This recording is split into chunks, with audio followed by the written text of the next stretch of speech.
Kasi pag hindi kayo tumigil, malilintik ka kayo sa akin! Boss! Bakit? Baka pwede yung tumawag. Hindi pwede. At sino tatawagan nyo? Mga magulang nyo. Dapat ang mga magulang nyo nakukulong dyan. Ibabata nyo pa. Ginagawa na kayo ng GRO. Boss, baka pala. Boss, parang awa nyo na po. Boss!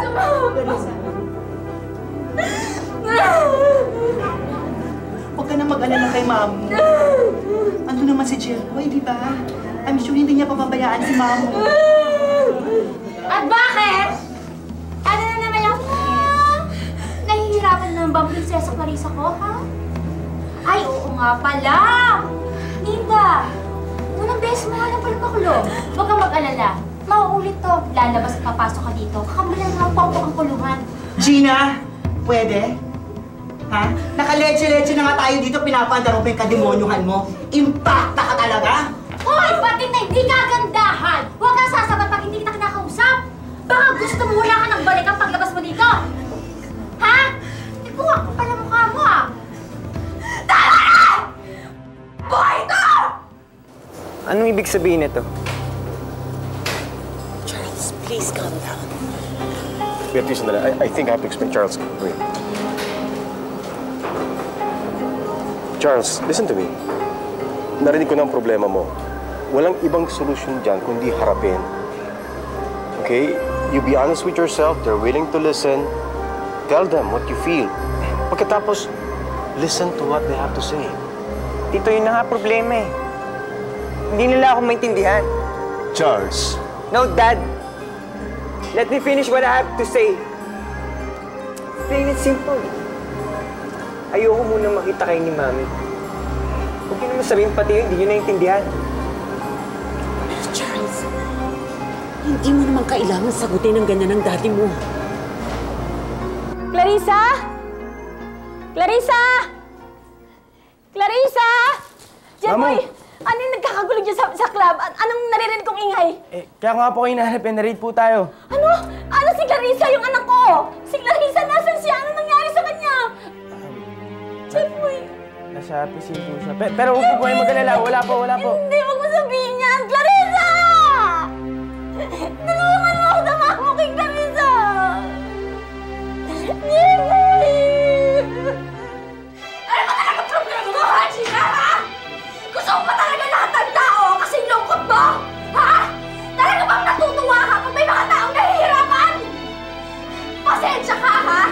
Kasi ako, hindi ko gusto maging katulad mo na ganyan na lang ang galit sa mundo dahil wala kang inaasahang kinabukasan! Ikaw! Ano rin po? Sige mo, ha? Ano tingin mo sa sarili mo, ha? May kinabukasan ka, ha? Ha? Wala kang kinabukasan! Dahil pareho natin mga iisa ang direksyon na pupuntahan! Ha? Kundi maghirap, hirap at saka tutak na hirap! Ngunit naisipin mo! Wala kang pagpipilian! Ang pagpipilian ko yan! Sumayaw na nakahubad! O gumili sa kama na nakahubad! Ayok ka!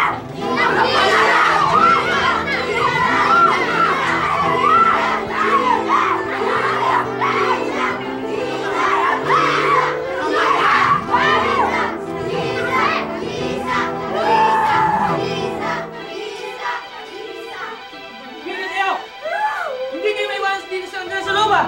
Mga hayop kayo, ah! Kasi mapunta ka dito sa loob? Sige, mag-ayos-ayos na kayo! May nagpiyasa na sa inyo! Boss, sino? Oh!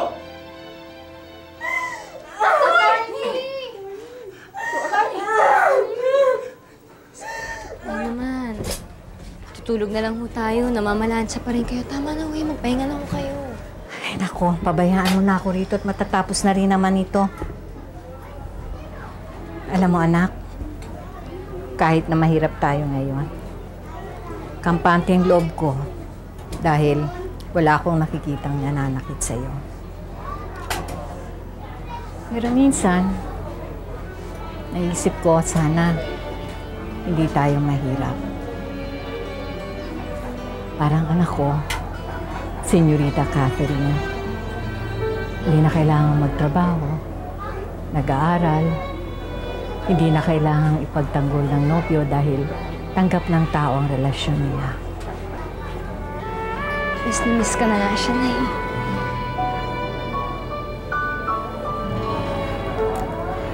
Alam ko, anak. Alam ko.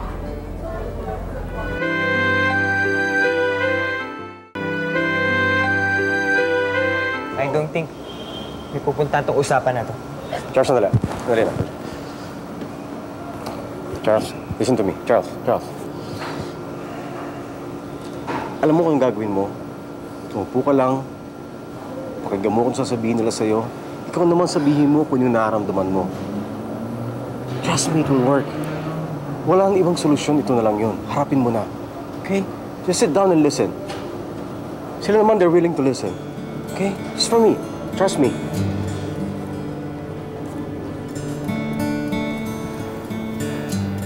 Ferdinand, pasensya ka na. At ikaw na-estorbo dito sa problema namin. Wala nga naman. Problema mo rin yan.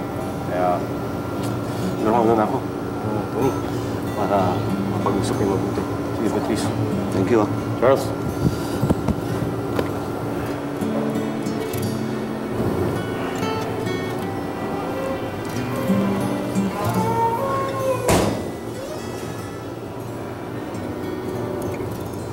Charles, pakinggan mo naman ang mami mo. Charles, ang problema, hindi tinatakasan. Pinag-uusapan yan. At saka walang mangyayari sa ginagawa mong painom-inom.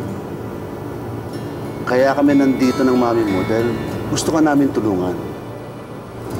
Ngayon, anak, sabihin mo sa amin, ano ba talagang gusto mong mangyari? Alam niyo naman kung anong gusto ko eh. Si Catherine. Naintindihan niyo ba yun? Dad! Ma! Ipasasara na ng lokal na pamahalaan ang club na ito. At mainit ang mga otoridad sa atin ngayon. Pero huwag kayong mag-alala. May lumang club akong nabili at naipayos. At yun ang lilipatan ninyong lahat.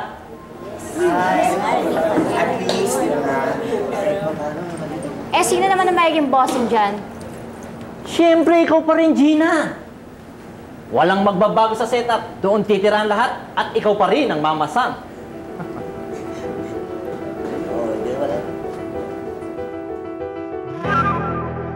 Charles, meron kasing bowling tournament this Sunday sa town center.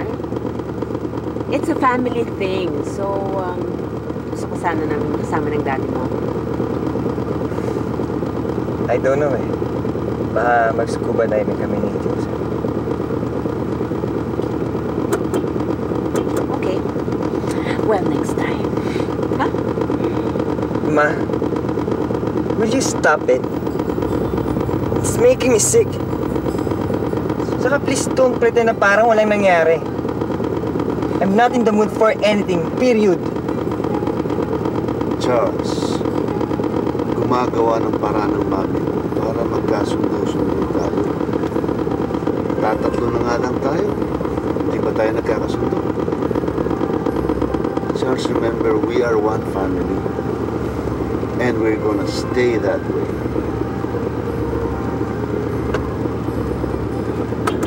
Anak, ang gusto ko sana, magsimula tayo muli. Pero this time, pakikinggan na natin ang isa't isa. Let's pick it up from our mistakes. Alam mo, anak, isang problema lang to ng pamilya na sigurado maayos kung pakikinggan natin ang isa't isa. Magtutulungan. At merong open lines of communication. Please. Well, good luck sa ating lahat. I just hope we can make it.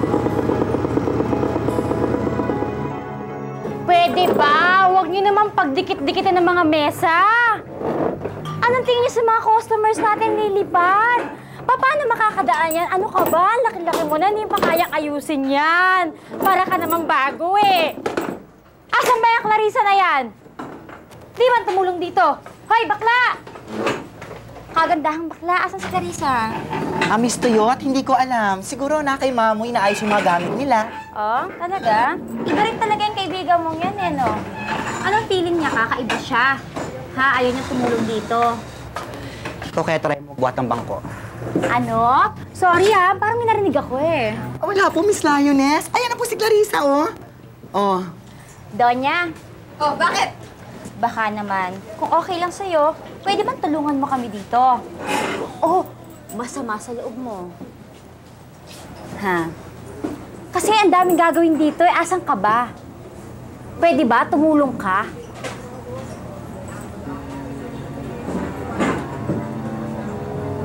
Ano bang hihintay mo? Anong tingin mo, kakaiba ka? Sinasabi ko sa inyo, hoy! Teka nga! Makinig kayo lahat! Doon sa lumang club, akong reyna. Baka naman dito sa bagong club, may mag-reyna-reynahan. Ako lang ang pwede mag-reyna-reynahan dito. At hindi kung sino man dyan. Malinaw ba yun? Ano na? Wala po. Halika na, Clarissa. Marami pa tayong ayusin sa loob, ha? Kasi ang Malamang Diyosa, lang. di ba? Yes. Miss. Anong hinihintay niyo, shooting? Bakit kayo nakatanga dyan? Ayusin niyo yan! I don't know nga eh. Sarado na yung club. Ni-raid daw nung isang gabi. Nga kailangan ko pa naman tapusin yung interview ko kay Gina.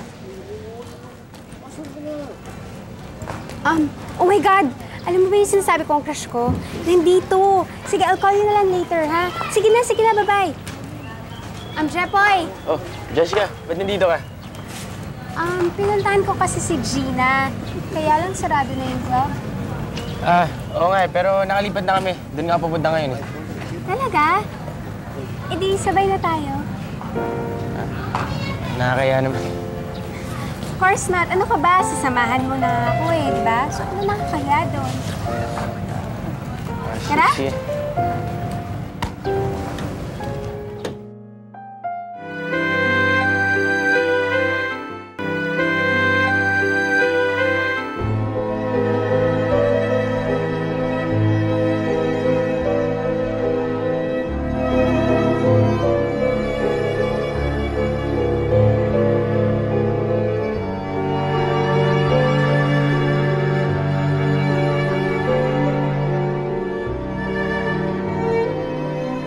Sobrang busy niya talaga dito na ang dami niyang ginagawa. Jepoy, pakisabi na lang kay Gina na babalik na lang ako mamaya. Kasi sobrang dami ko pang kailangan itanong sa kanya eh. Sige, huwag kang mag-alala, sabihin ko. Salamat nga pala sa libre sa kaya. Tsaka sa pasalubong mo ng isang araw. Wala yun, no? Sayang nga, hindi ko naman alam na magkikita tayo ngayon. Wala tuloy akong dalang pasalubong para kay Ninay at saka para na rin sa'yo. Okay, huwag mong intindihin yun. Dapat nga ako yung pasalamat sa'yo eh. Ako nga yung magagalo sa'yo dahil hindi pa lubos ang kapasalamatan eh. Dahil sa pag-upload mo kanina. Jepoy, wala yun. I'm sure kahit sino makapulot sa kapatid mo, gagawin na yung ginawa ko. So paano? I have to go na. Adid na kita. Hindi, wag na. Ang dami pa pang gagawin dito eh. Tsaka kaya ko naman eh. Thank you ah. Bye-bye. Ingat ka.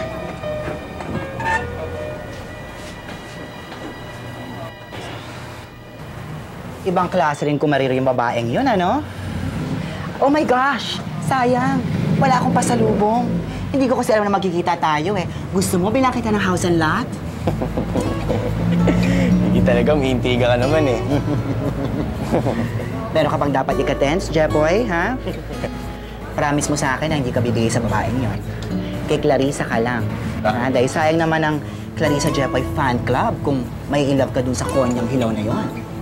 Promise? Promise.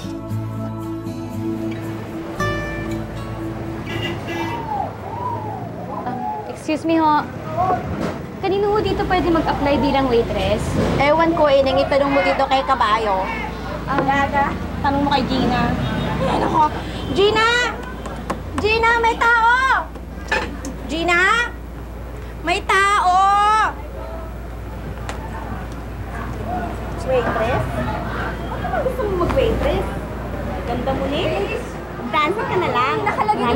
tinidor, kinuha mo? Oh! Nagawa mo dito? Okay, babae. Makinig ka. Paspas ng trabaho dito. Ayoko ng papatay-patay, ha? Ang mga customer, gina-Diyos dito, silang Diyos. Kaya lahat ng gusto nila ibibigay, kung pwedeng ibigay. Naintindihan mo ba? At isa lang ang Diyosa dito. Ako yon. Kaya huwag ka susuway sa akin. Dahil kung may plano ka, maganda ka na ng goodbye speech mo. Entiendes? Ma'am, ang ibig hubang sabihin nun, tanggap na ako. Mag-aaksaya ba ako ng laway dito, kakadaldal, kung hindi ka patanggap? Ayoko ng boba. Pwede ba mag-isip ka muna bago ka magsalita?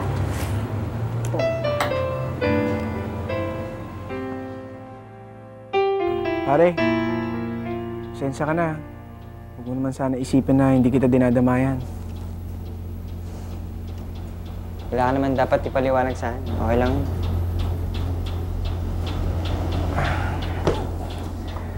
Pare, alam ko mahirap para sa'yo nangyari.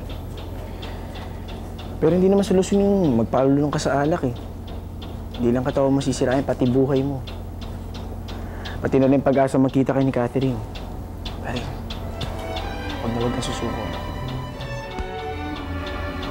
Salamat, pare. Pare, huwag kang mag-alala.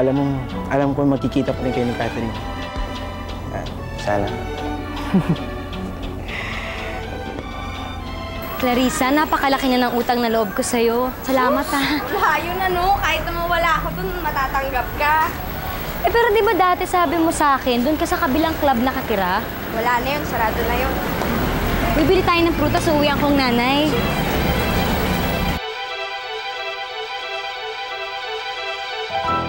Ale, magkano ang 1 kilong mangga? 50 na lang. 50? Kano po? Manang parang hindi kayo taga rito. Bawas naman. 5 na lang.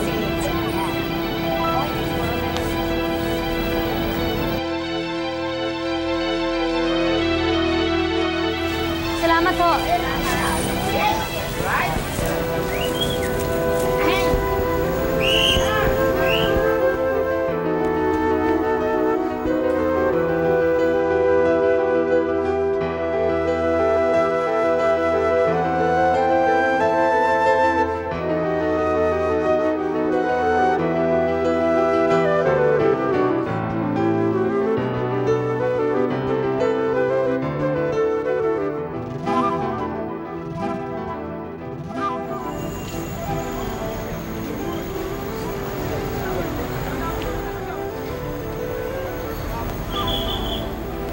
Catherine, bili tayo ng melon. So ano? Nagsisigawan sila sa restaurant? Hindi naman. Iniwan ko naman sila doon kasi. Pero tingin ko maayos na yun. Medyo naging emotional lang si Beatrice. Hi, Ma. Hi, Dad. Mark. Hi. Nako, I'm sure umiyak-iyak na naman siguro si Beatrice in full view of all those people sa restaurant. Hindi, naging emotional lang siya dahil nga siyempre, concern lang siya sa problema ng anak niya. Well, kung sa bagay, pag dumating yung panahon na ma-inlove si Mark sa isa sa mga katulong natin, talagang malaking problema. Ma, huwag kang mag-alala. Wala akong type sa kanila. Ayoko nga maging atchay killer, no? Tikman mo nga yung buko. Tingnan mo kung masarap. Titirahan kita. Kathy? Susan?